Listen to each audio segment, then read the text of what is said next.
Responde pra mim. Qual a sua base? Quais são seus pilares? O que te forma, te sustenta, te apoia? No programa de hoje vamos falar de um dos maiores e piores pilares da nossa sociedade. Segura aí.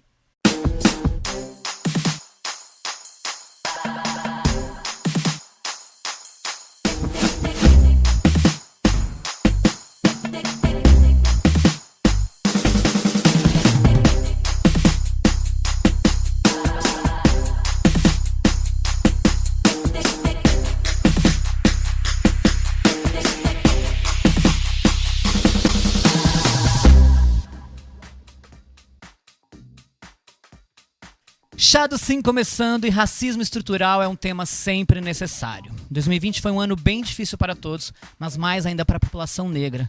Vimos manifestações em várias partes do mundo em total repúdio aos atos criminosos aos corpos negros. Para nosso papo de hoje, nosso quinto sabor do chá é Alberto Pereira Júnior, artista social, ator e atua há 6 anos no mercado audiovisual como diretor, roteirista, gerente criativo, além de apresentador do canal Trace Trends. Seja bem-vindo! Bem-vindo, Alberto. Arrasou nesse currículo Lattes, 1,5 m.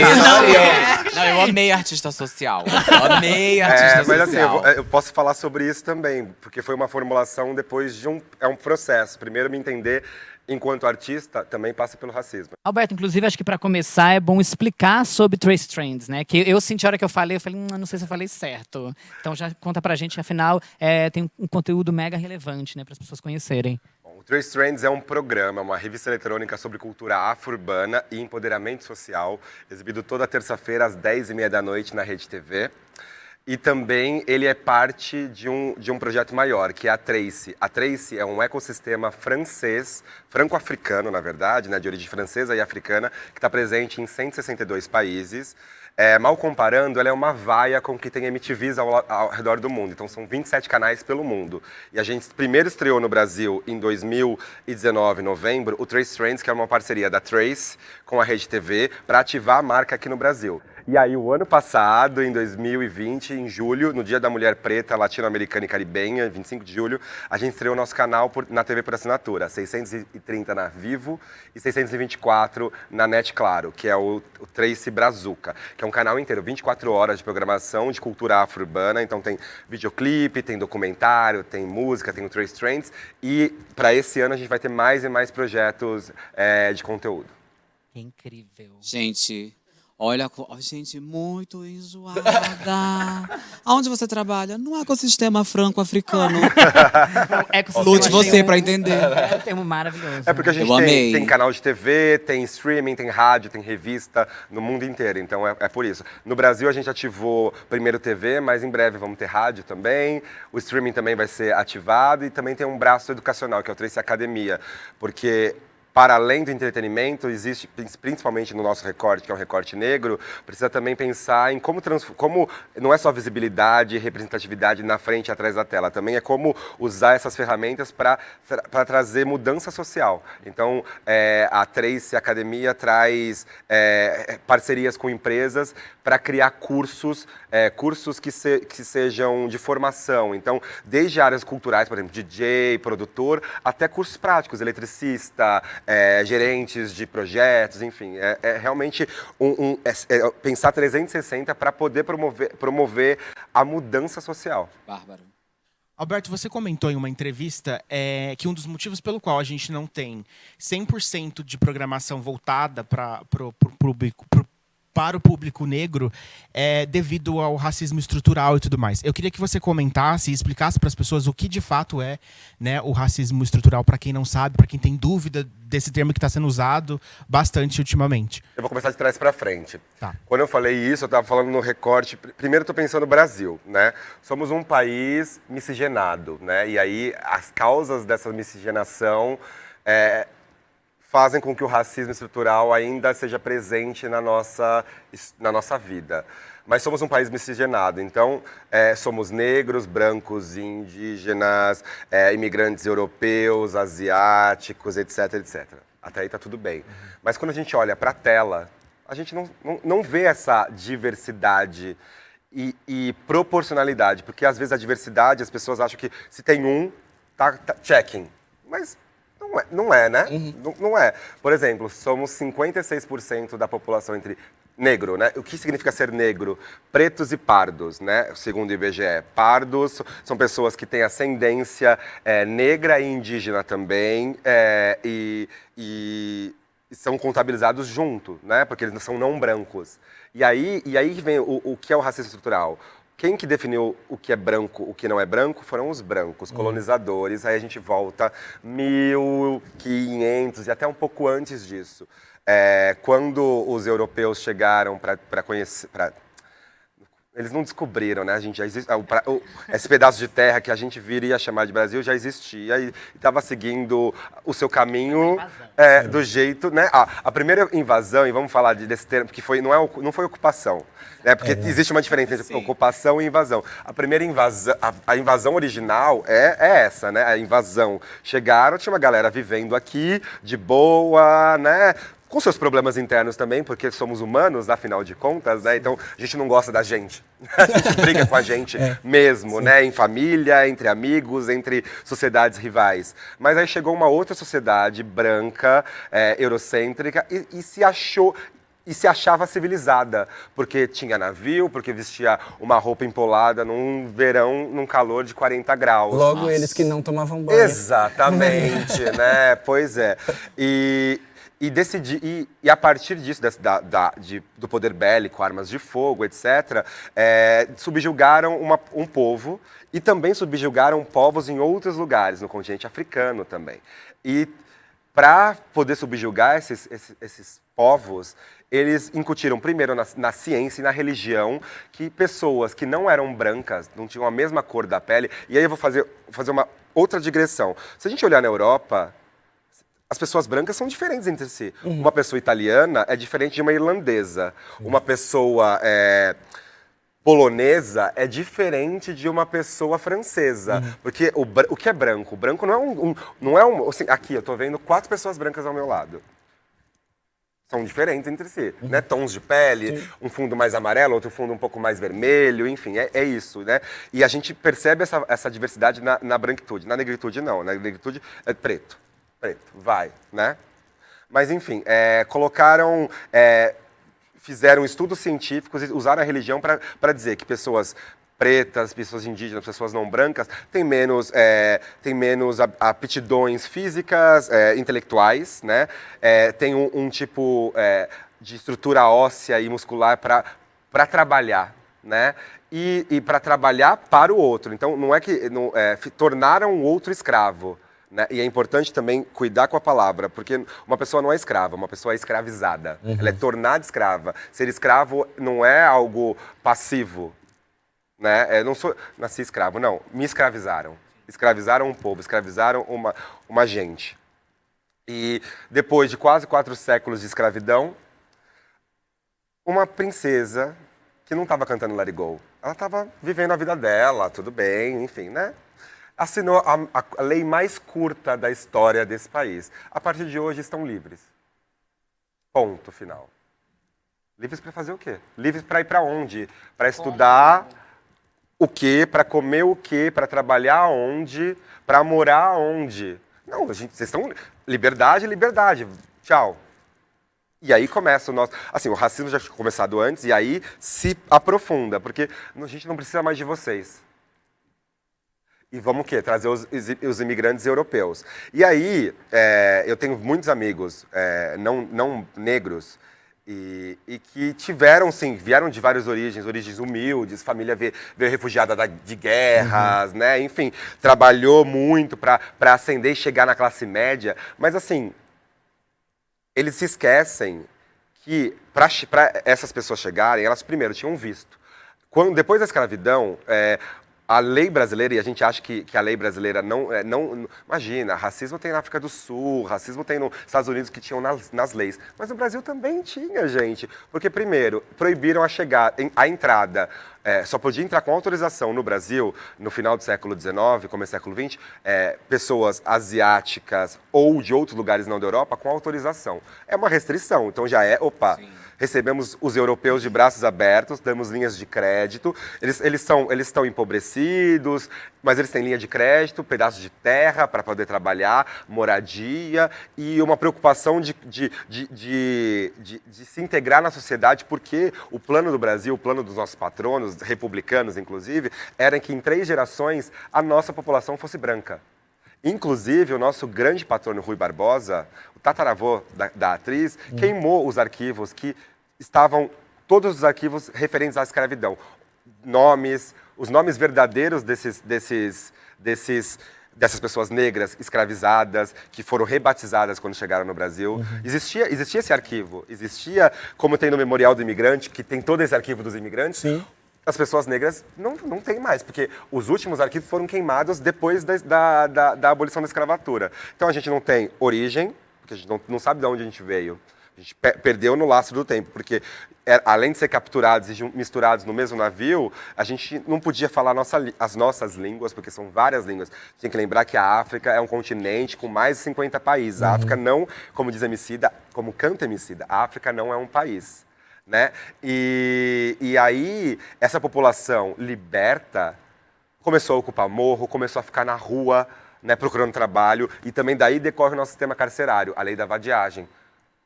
Muita gente na rua, muito preto na rua, né? Muito preto retinto africano, preto já misturado, né? Já nascido no Brasil, enfim, descendente de pessoas escravizadas ou bastardos, porque lembrar que as mulheres pretas e os homens pretos eram mão de obra de trabalho e reprodutores para gerar mais mão de obra. É claro que nisso tudo, assim, a nossa miscigenação começa em história de estupro, mas somos humanos também, claro que existe pessoalidade, existe afeto, existe a vida acontecendo nas pequenas esferas. Mas eu estou falando da estrutura, e por isso que é racismo estrutural. Porque a fundação da nossa estrutura enquanto país, ela decorre da escravização dessas pessoas e da separação de pessoas que são consideradas cidadãos e humanas e de pessoas que não são. E isso continua até hoje. Então, quando a gente olha friamente os dados, a população carcerária, a pobreza, o índice escolar, a taxa de desemprego, a gente olha e vê que tem uma cor ali. Tem uma cor que salta e grita. E essa cor, ela não é a branca. E, não, imagina, mas o problema do Brasil é a diferença de classes sociais. Pois é, mas a classe social começa aí, né? Porque trouxemos para o Brasil mais de quase 5 milhões de pessoas negras escravizadas. Muitas morreram no caminho, mas também foram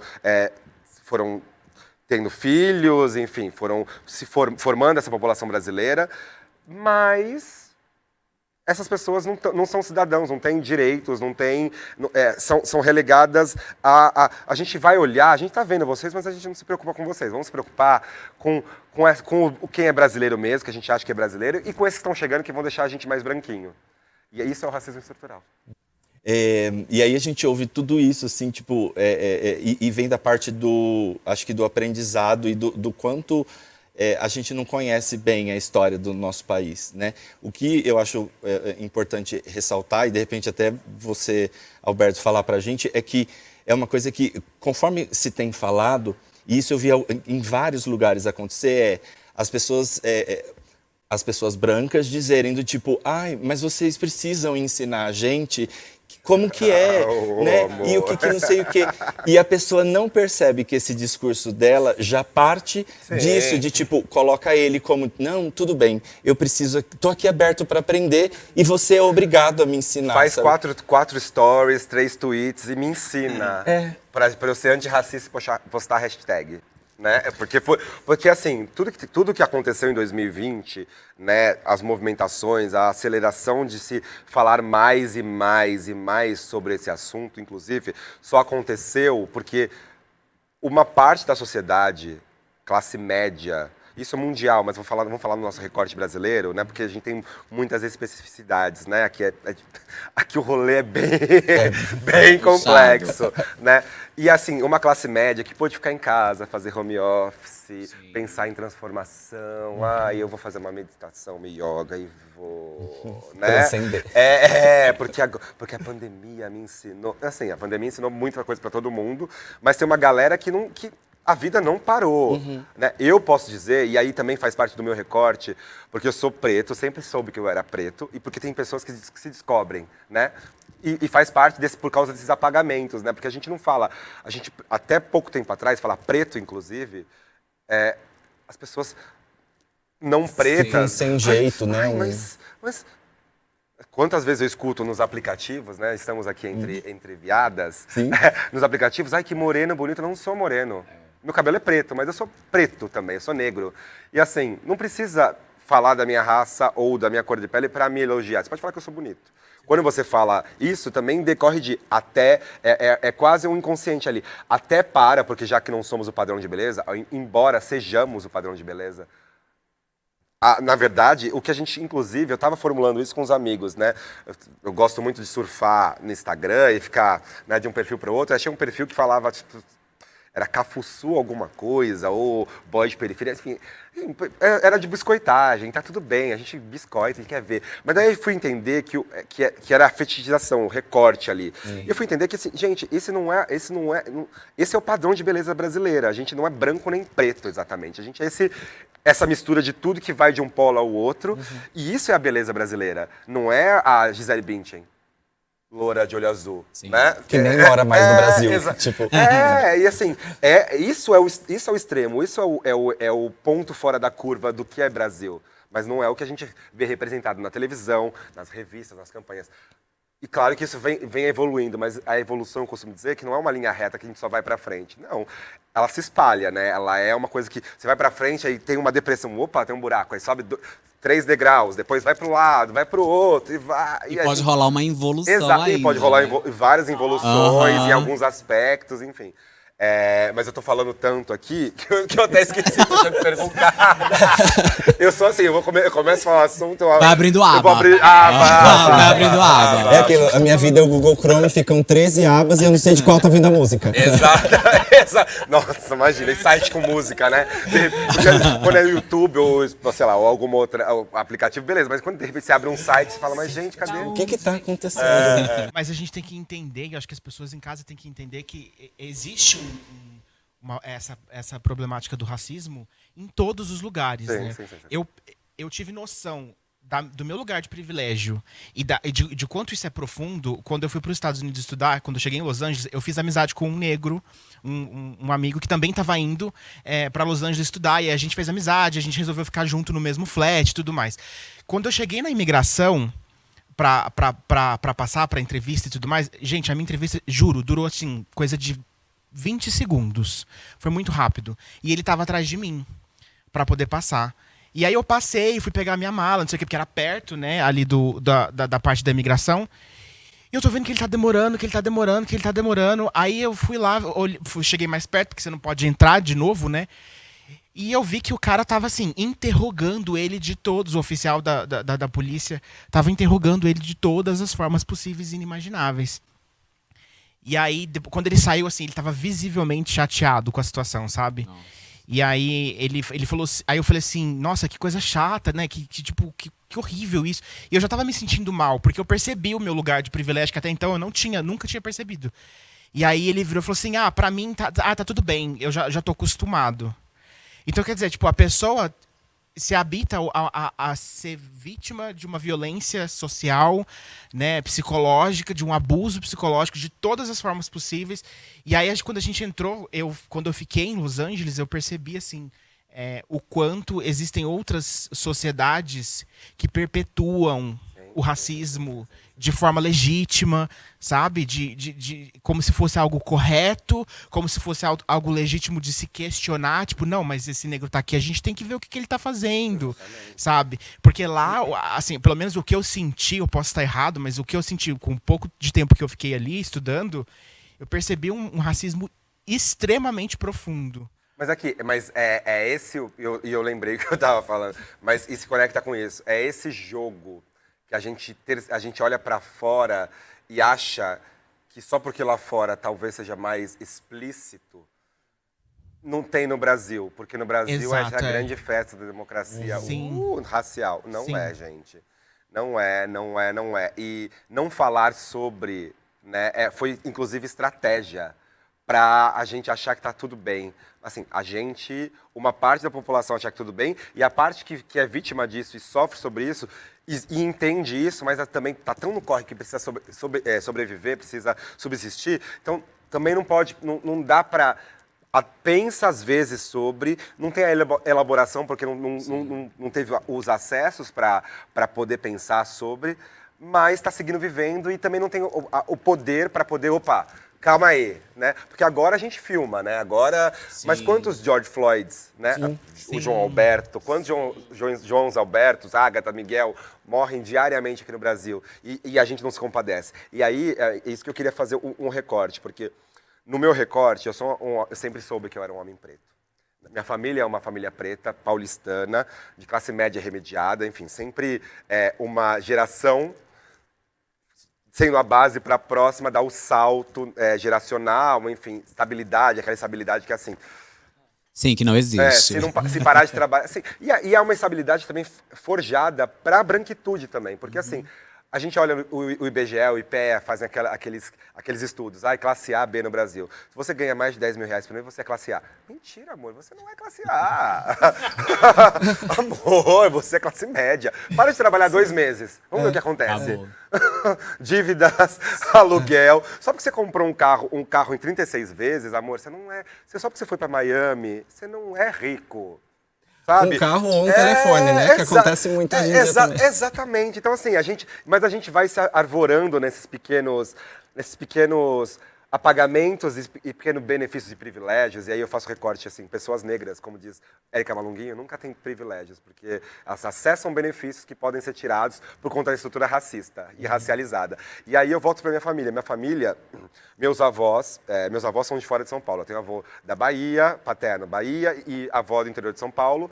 E materno eu tenho uma avó carioca e também aqui de São Paulo. E de Minas, da fronteira de Minas Gerais com São Paulo. Aqui em São Paulo, meus avós eram feirantes, pedreiros, pintores, trabalharam muito, etc, etc. Conseguiram criar os filhos. A geração da minha família materna, meus tios são todos formados na universidade, o que já é um recorte que, para a negritude, já é um recorte que já me tira completamente do que é esperado, né? E aí eu gosto sempre de falar sobre isso, porque eu também... É sobre entender que a gente é diverso enquanto negritude, a gente é diverso enquanto humanidade. Um negro, ele carrega o totem de ser negro porque a gente é olhado. Um homem negro é olhado, né? Isso é Frantz Fanon falando. Olhado pelo... O corpo dele chega antes de qualquer coisa. Se eu ando na rua... É o corpo negro andando. E aí, depois... E a leitura é muito rápida. Aí vão ler o que eu estou vestindo, como eu me movo ou falo. E aí vão entender, dependendo do lugar que eu tô e da pessoa... ele tá bom. Com quem tu estás. Ele é ok. Ele é negro, mas... Ok, tá aculturado. Inclusive, isso, infelizmente, é uma estratégia de neutralização e apagamento que as próprias negritudes tiveram que aprender para jogar o jogo da vida, né? Porque a vida não é só ir pra rua, ou postar hashtag, ou ficar fazendo manifestação. A gente também tem que viver, trabalhar, estudar, amar, né? A gente chora, a gente goza, a gente ri. Então, a vida é muito mais complexa do que isso. Então, eu posso dizer que a minha família, embora minha família se saiba negra e é miscigenada, tem miscigenação também, temos os agregados não pretos, gostamos de falar assim. Agora, a minha geração depois, eu tenho prima preta japonesa, preto alemão, eu tenho misturados também. Brasil, eu tenho algumas questões em relação a isso, porque, enfim, né, a interracialidade não é o problema é quando... se busca inconscientemente esse embranquecimento, né? Mas é isso. Mas assim, a minha família é uma família que já cresceu num ambiente embranquecido, né? O entorno sempre foi branco. Eu sou uma família classe média remediada, meu pai trabalhou muito, minha mãe e meu pai trabalharam muito para dar educação para mim e para o meu irmão, então a gente estudou a vida inteira no colégio particular. Então a gente já estava num recorte que é periférico, é Zona Leste, Vila Carrão, mas ainda assim é uma Vila Carrão, é uma Zona Leste burguesinha, que olha mais para o centro do que para as bordas, né? E os espaços, então meus amigos, quase todos sempre da minha vida inteira eram brancos. Na escola eu tive só, durante, sei lá, todos os anos que eu estudei, dos 2 anos de idade ao 3º colegial, no mesmo colégio, eu tive 2 professores negros a vida inteira. Uma de Química e um de Matemática e Desenho Industrial, a Nadir e o JC. E sempre tive 2 ou 3 colegas negros na minha classe, quando não eram meus parentes, porque meus primos estudaram na mesma escola, em outras séries e tal. Então, assim, eu tô numa intersecção, né? E aí coloco as outras intersecções, sou viado, sou positivo, nananana, que me coloca num lugar que, de alguma maneira, eu sou representatividade, eu falo sobre o todo, mas eu também falo sobre o todo do meu ponto de vista. Não é uma história de sofrimento que eu precisei andar 5 quilômetros por dia, ou escolher entre comer, ou estudar, ou comprar o tênis. Não.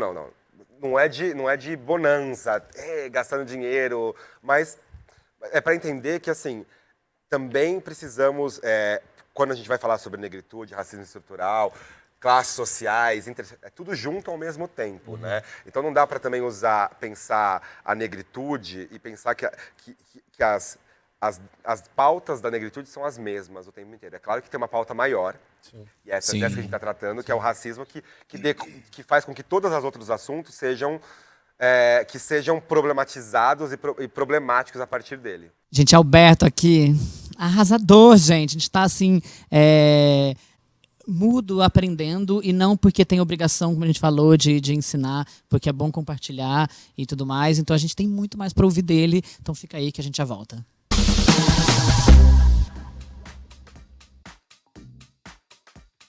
Chá dos 5 de volta, hoje falando sobre racismo estrutural com Alberto Pereira Júlio.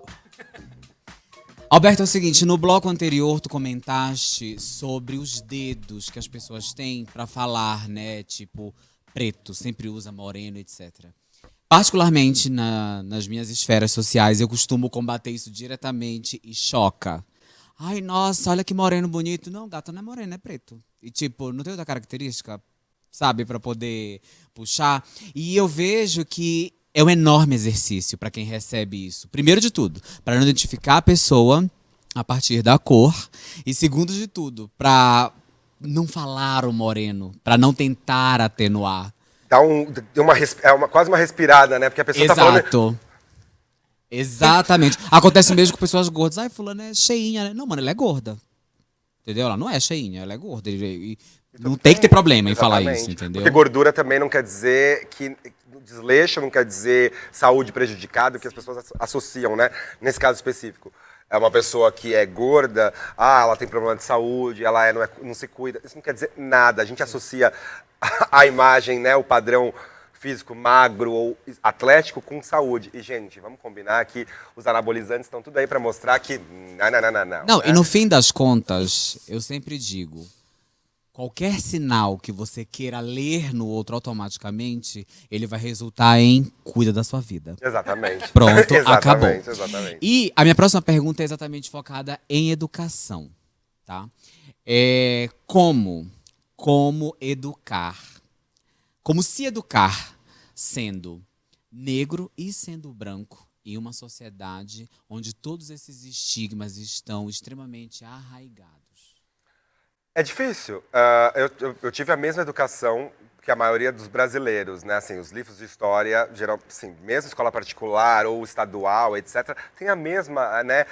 Fala da escravização da nossa história do mesmo jeito. Um jeito meio sintético, fala de algumas tentativas de separação de Portugal, algumas revoltas, etc. Mas, assim, no geral, a leitura que a gente tem e aprende, que é incutida, e isso é também estratégia de dominação, é que somos pacíficos, passivos, e que quem libertou os escravos foi uma princesa, não foi, ou foram apenas a corte que já era abolicionista, não lembra que existiam movimentos, tudo acontece junto, existiam movimentos de separação, de liberdade, atendia também ao interesse econômico europeu, inglês, que já estava na Revolução Industrial e queria mais mercado consumidor, escravo, pessoa escravizada, não consome, porque não ganha dinheiro, então precisa ser inserida no mundo do trabalho, capitalismo. Né? As coisas são muito... Se a gente para pensar, as coisas são muito simples, mas a gente não para pensar. A gente vai vivendo e vai falando. E claro que também a gente não se imune e não conhece e não perde o tempo para ler. A gente faz maratona de RuPaul, a gente faz maratona de videoclipe. Mas a gente não pega um livro para ler. Sim. Ou um livro que seja sobre a gente. A gente não quer se conhecer. A gente está confortável também nesse espaço de... eu sou progressista, eu sou de esquerda, direitos humanos, somos LGBTs, então já temos muita coisa para lutar a respeito. Mas assim, se 56% da população do Brasil é preta, então quem diz que a população LGBTQIA+, também não é majoritariamente preta? Sim. E onde estão essas pessoas? Né? Então tá tudo conectado, a gente desconecta às vezes para poder... falar sobre um assunto, mas assim, a gente não pode tirar do contexto geral das coisas. E aí, por exemplo, voltando para a questão do preto, quando me perguntam muito isso. Mas como que eu falo? É preto ou negra? Aí eu falo, qual é o nome da pessoa? Né? A primeira coisa, assim, você precisa mesmo falar sobre a cor da pele dela? É uma informação relevante? Por que é relevante? Eu não vou chamar você, ô branquinho, vem cá. Ô rosado. Não vou. Né? Então, assim, por que você não fala, que precisa... pessoa branca bonita. Por que você precisa pontuar? Né? Por que vem essa separação? Porque é isso. Quando a gente pontua, a gente está abrindo um campo, uma separação.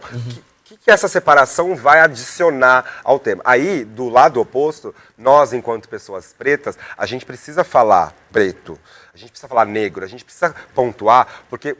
a humanidade, o poder da branquitude naturaliza e faz com que a branquitude se ache universal. A branquitude se ache o padrão, e não é. Então, quando a gente fala... Eu sou num grupo de teatro 100% preto, então é um grupo negro. Porque essas pessoas, e eu incluído, já estive em outros grupos de teatro que eu era o único negro. E não tem... Tem muitos problemas em ser o único negro no espaço, mas assim, às vezes acontece. Mas ser o único corpo negro no espaço também acarreta milhares de coisas. E aí talvez o papel que me dessem para fazer na peça não era pelo meu talento artístico ou por conta do personagem, mas sempre por uma característica física. E no recorte do teatro, que é um lugar que a gente está num palco preto, num palco que tudo pode acontecer, peraí, mas a gente não tem imaginação? A gente não pode... Uma pessoa velha interpreta uma criança no teatro. Então, por que uma pessoa preta não pode fazer Chekhov? Não pode fazer Romeu e Julieta? Eu fui Romeu no meu curso de teatro. Eu fiz a morte do Romeu. E não queria fazer, porque eu tinha preconceito com o Romeu, porque eu achava ele chato. Bobo. Mas, assim, tive empatia, porque a gente também achava chato, bobo, mas, assim, tem que lembrar que são... jovens de 13 anos, né? Romeu e Julieta tinham 13, 14 anos, numa outra época, etc, etc, etc. Então, a gente precisa sempre pensar. E como correr atrás da informação? Eu, no meu recorte social também, tive acesso a uma ótima educação. Mas essa educação não falava sobre negritude também. Porque na escola, na faculdade, no mercado de trabalho, na academia em si, os autores prestigiados são brancos. Homens, né? Poucas mulheres que são visibilizadas e que entram nas bibliografias dos cursos. E quem dirá pessoas pretas, mulheres pretas, corpos LGBTs pretos? Não tem. Então a gente acaba acumulando e reproduzindo o mesmo tipo de pensamento. Isso é natural. A gente vai lendo as mesmas pessoas, lê a mesma revista que fala de meritocracia e não sei o quê, aí não sei o quê. Então a gente se forma desse jeito. Para sair dessa realidade que é verdadeira, mas também não é totalitária, ela é uma parte do todo, é difícil, exige um movimento constante, um movimento interno de busca de mudança. Claro que pode ser provocado por coisas externas, por exemplo, né? O que aconteceu em 2020, a morte de George Floyd, que de alguma maneira desencadeou, acelerou, por algum tempo, né, e eu já tinha começado a falar isso no outro bloco, porque uma classe média que está em casa não pôde desver aquele vídeo de 8 minutos da pessoa sendo asfixiada por um policial. E não pôde desver, não pôde não pôde se desligar e ir pra baladinha, ou ir pra academia malhar, ou fazer a viagem e postar o selfie, porque estava em casa. E estava em casa usando a rede social. E a rede social, e aí começou a entender e começou a olhar. E aí começou a se desesperar e querer resolver e aprender rápido para mostrar que é desconstruído. Porque assim, acho que inclusive, né, redes sociais, algoritmos, eles colocam a gente cada vez em bolhas, né? Vão nichando. A gente acha que está falando com todo mundo, mas assim, quem é esse todo mundo? Onde a internet chega num país como o Brasil de 202 milhões de pessoas? Quem acessa a internet? Quem acessa a internet, mas assim, a internet não é o Facebook ou o WhatsApp.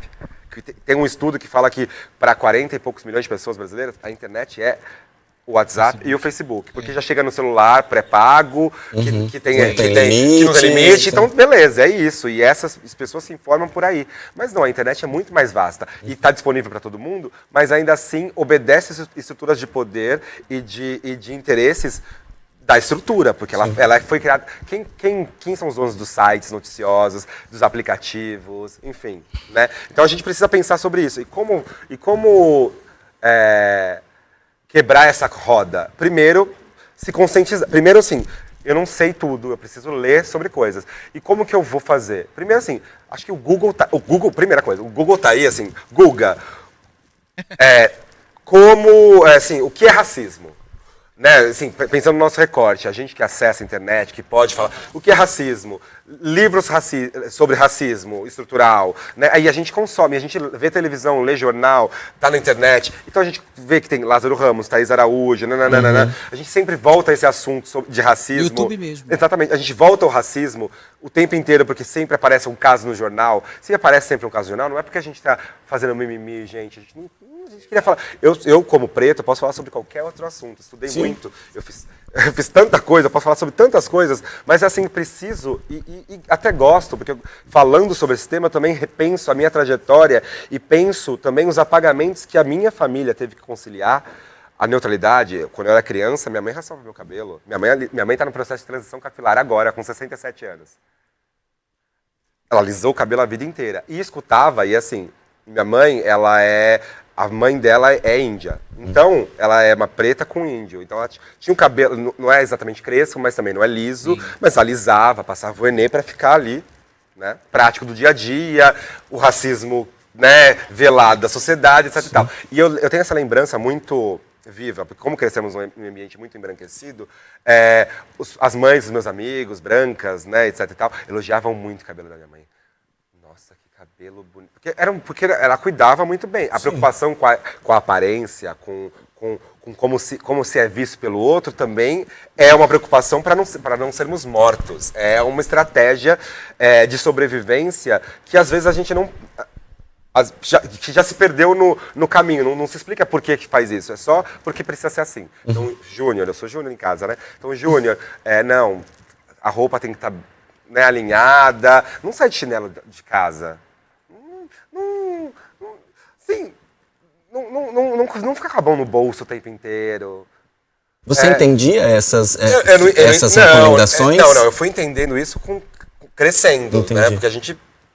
Porque é sobre isso. É estratégia de sobrevivência, mas também a gente tá vivendo. Então não dá tempo para parar e explicar tudo. Né? Meu pai falava, tem que estudar 10 vezes mais. Não. Por quê? Porque ainda assim, se eu falar alguma coisa, vão duvidar. Será que ele tá falando certo? Será que eu não conheço isso. E será que ele não tá inventando, não, esse negrinho? Invalida, né? Alberto, inclusive também as pessoas precisam entender que racismo é crime. Para isso, eu gostaria de chamar a participação da advogada Tatiana Crispim, que além de maravilhosa e uma querida, realmente um beijo, Tati, é também a primeira transexual negra pós-graduada em Direito Militar do Brasil. Então é isso, Tati, fala pra gente um pouco sobre isso. Oi, gente, tudo bem? Queria aproveitar, mandar um beijo para vocês, meninos, e dizer que eu estou muito feliz de poder estar aqui. Infelizmente, tratando de um assunto que ainda no ano de 2021 é muito latente no Brasil. A gente está falando aqui do racismo. E hoje eu tô aqui, a pedido do querido Rafa, para poder dizer o seguinte: o que devemos fazer quando sofrer o crime de racismo? Primeira coisa, gente, não se cale. Não deixe passar. Faça a denúncia. Isso é o mais importante. E hoje, com esse advento da pandemia, nós temos duas formas de fazer essa denúncia. Uma que é a virtual, através da internet, no site da Polícia Civil. E a outra que é presencialmente nas delegacias da Polícia Civil. Em São Paulo e no Rio de Janeiro tem a delegacia que se chama DECRAD, que é uma delegacia específica para os crimes de racismo e de intolerância religiosa. E aí você pode se dirigir a essa delegacia e prestar a sua ocorrência. Ou fazer isso de forma virtual, que é entrar no site da Polícia Civil do seu estado e fazer o registro da ocorrência. E lá você relata tudo o que aconteceu. O crime de racismo ele se divide em duas tipificações. Uma que é o racismo, que é a Lei 7716 de 1989, e o outro que é o crime de injúria racial, que está no artigo 140, parágrafo 3º do nosso Código Penal. Qual é a diferença entre eles? A injúria racial ela é feita a um indivíduo específico.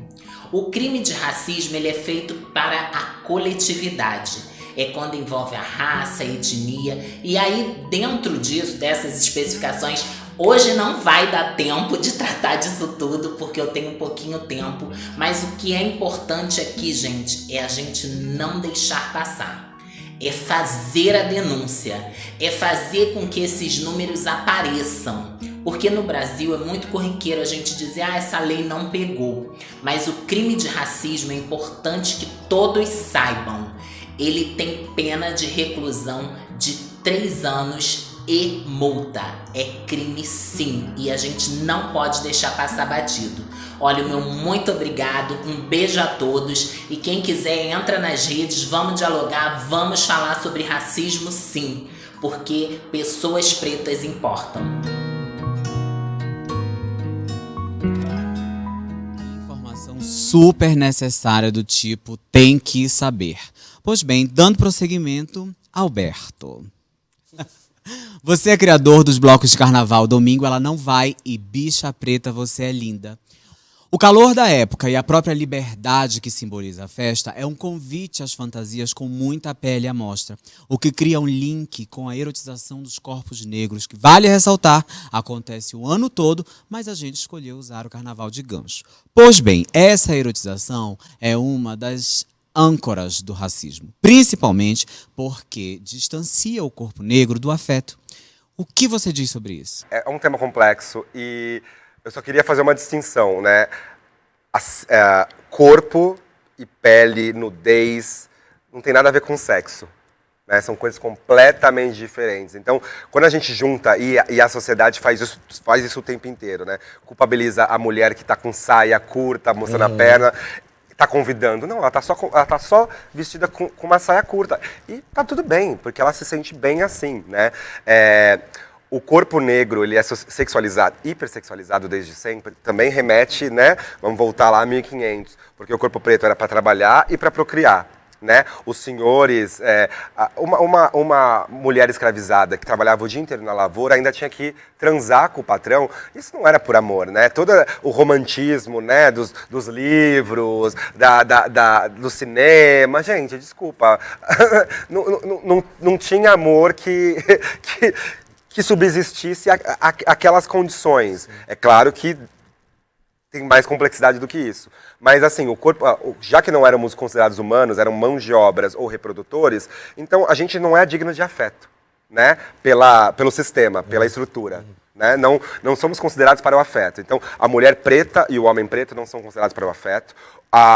O miscigenado imediato, né, com todas as aspas, mulato, que é um termo bastante problemático, ele é fetichizado e exotizado ali. Olha que interessante, porque tem um pouco dos dois ali, ou de mais etnias, mas nunca é para casar, né? A gente viu o ano passado vídeos, declarações, né, que não me surpreende nem e não me chocam, porque são cotidianas e são aquelas declarações foram muito fortes, né? Tipo, porque eu gosto de maloqueiro, não sei o quê, nananana, não sei o quê.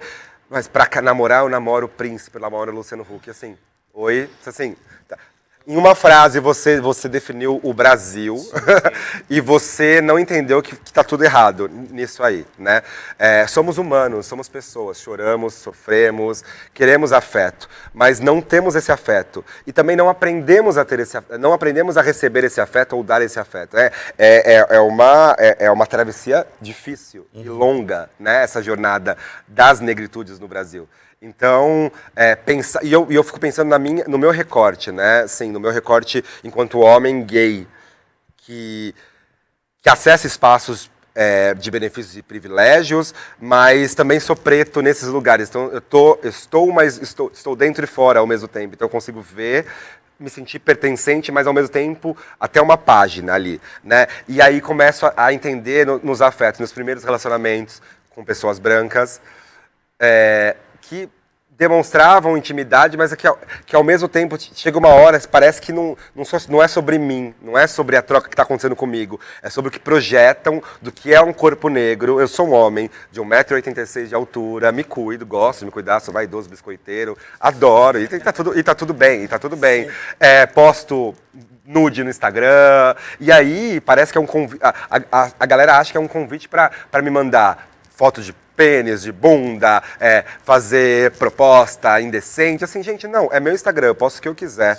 e assim, né, e aí tem o debate, mas você tá hipersexualizando o seu corpo, mas se é uma escolha minha, consciente, porque assim, eu não controlo o que o outro vai pensar, e o que o outro vai pensar, já faz muito tempo que eu deixei de me importar, assim, a gente sempre se importa, mas assim, eu me importo cada vez menos e assim, com a consciência de que eu sei o que eu estou fazendo. Se a mensagem para você vai chegar de outro jeito, é porque você pensa de outro jeito, você parte de outra lógica e tem um outro conhecimento. Então, assim, para mim tá tudo certo. Então não me julgue pela sua régua, não me julgue pelo seu padrão moral judaico-cristão, eurocêntrico, envelhecido e preconceituoso, né? O carnaval é uma festa popular. É uma festa expressiva, a gente tem contato, a gente está na rua, a gente bebe, a gente fuma, a gente dança, a gente vive. Mas assim, isso não é aval para as pessoas te tocarem, te pegarem, ou acharem que só porque você está de sunga, e minhas fantasias são quase todas sungas com adereços, porque, gente, isso é calor, né? Calor, você tá O carnaval no Brasil cai em janeiro, fevereiro e março, não é carnaval na Europa que cai, né? Então, assim... Eu tô vivendo a minha vida, vestindo o que eu quero viver e mostrando e sendo quem eu quero ser. Se isso te incomoda, ou se isso te acha se isso dá para você a impressão de que eu estou aberto primeiro, troca comigo, conversa comigo, me conheça. Entenda que eu sou um corpo preto, mas eu sou um corpo preto, esse é o corpo preto do Alberto, né? O que você sabe ou entende de negritude, ou das negritudes, ou do recorte LGBT... É um entendimento seu, mas cada pessoa é uma pessoa. A gente pensa diferente, a gente sente diferente. A gente vive nesse mundo junto, mas cada um é cada um, sabe? É tão cada um, gente, que Alberto deu essa troca de afeto desde o início do primeiro contato.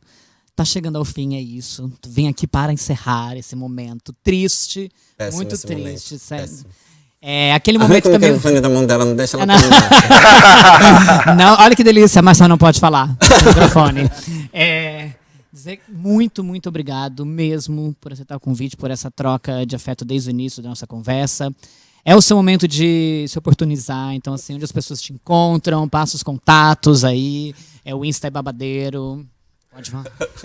Meu Instagram é @AlbertoPereiraJR, né? Júnior abreviado. Toda terça-feira, 10h30 da noite, tem um encontro marcado comigo na Rede TV, no programa Trace Trends, e também que é exibido várias exibições, TV por assinatura reprisa bastante. Então, no Trace Brazuca, canal Vivo, na Vivo TV 630, Net Claro 624. Eu tenho um bloco de carnaval domingo, lá não vai.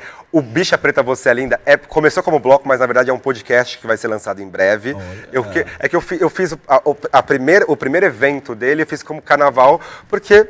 Sim. Porque sim.